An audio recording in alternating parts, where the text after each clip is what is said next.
Verset 81. Les paroles sincères ne sont pas élégantes. Les paroles élégantes ne sont pas sincères. L'homme vertueux n'est pas diserte. Celui qui diserte n'est pas vertueux. Celui qui connaît le Tao n'est pas savant. Celui qui est savant ne le connaît pas. Le saint n'accumule pas les richesses. Plus il emploie sa vertu dans l'intérêt des hommes, et plus elle augmente.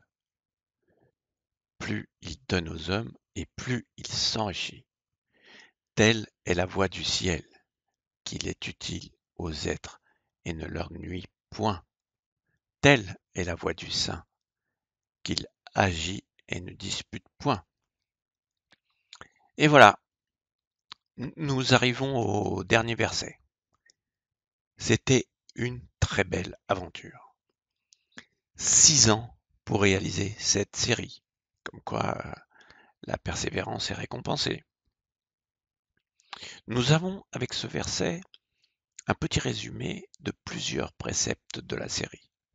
Cela commence par la communication, car tout comme la plupart des sages, ils communiquent peu. Ils ne parlent pas pour ne rien dire. Quand ils interviennent, c'est pour être utiles aux autres. En gros, les paroles sont inutiles, sauf pour un enseignement. Un point important est que parler est une dépense énergétique extrêmement importante. Demandez aux gens qui travaillent dans le commerce. Le soir, ils sont épuisés. Il est reconnu que les femmes parlent plus que les hommes. Et sans le savoir, leur dépense énergétique est énorme. Il y a environ 100 muscles en action pour parler. Vous imaginez, sur toute une journée, sur plusieurs milliers de mots, vous dépensez de l'énergie qui abaisse justement le système immunitaire. Surtout à l'époque des réseaux sociaux. Tout ce qui se dit pour ne rien dire est énorme. Tant d'énergie dépensée qui pourrait être utilisée à autre chose. Surtout dans l'intérêt des hommes, comme dit Lao Tzu. Comme au verset précédent, le saint n'accumule pas les richesses pour la simple et bonne raison que tout est une illusion. Regardez ce qu'il y a autour de vous.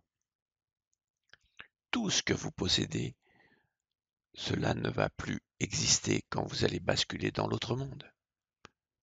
Du jour au lendemain, pchit, tout va partir en fumée. Donc, vous ne possédez rien dans le monde matériel. Le seul moyen de vous enrichir, d'enrichir votre âme, c'est d'aider les autres. C'est le don de soi. Ça, vous allez l'emmener avec vous. Je résume donc rapidement le Tao Te Ching pour être proche du Tao. L'intuition passe avant le mental. Pratiquez le non-agir, c'est-à-dire agir qu'au moment opportun si votre intuition le ressent. Pas besoin de trop parler, vous devez ressentir les autres, ressentir leurs intentions. Économisez votre énergie. Arrêtez de forcer. Dès que vous sentez que c'est trop difficile pour vous, arrêtez tout, vous déviez de la voie. Soyez comme l'eau qui ne fatigue jamais, mais qui est l'élément le plus puissant et le plus malléable. Adaptez-vous au terrain et vous laisserez des traces de votre passage. Ne soyez pas avide de biens matériels. Profitez de tout ce que vous avez autour de vous. Votre téléphone portable et tout le matériel ne doit pas vous couper de votre entourage. Voilà, j'en ai sûrement oublié, hein. C'est un court résumé. Vous pouvez revenir autant de fois que vous le voulez pour voir les vidéos, c'est gratuit. Vous pourrez même tirer au sort un numéro de verset quand ça ne va pas et écoutez ce que le destin va vous dire. Rien n'est dû au hasard. Juste un dernier conseil sur les citations censées appartenir à Lao Tzu sur les réseaux sociaux. Souvent, il n'est même pas indiqué de quel verset il s'agit. Et en plus, il existe des citations complètement inventées. Donc, prudence avant de partager. Sans référence d'un verset, c'est déjà un signe.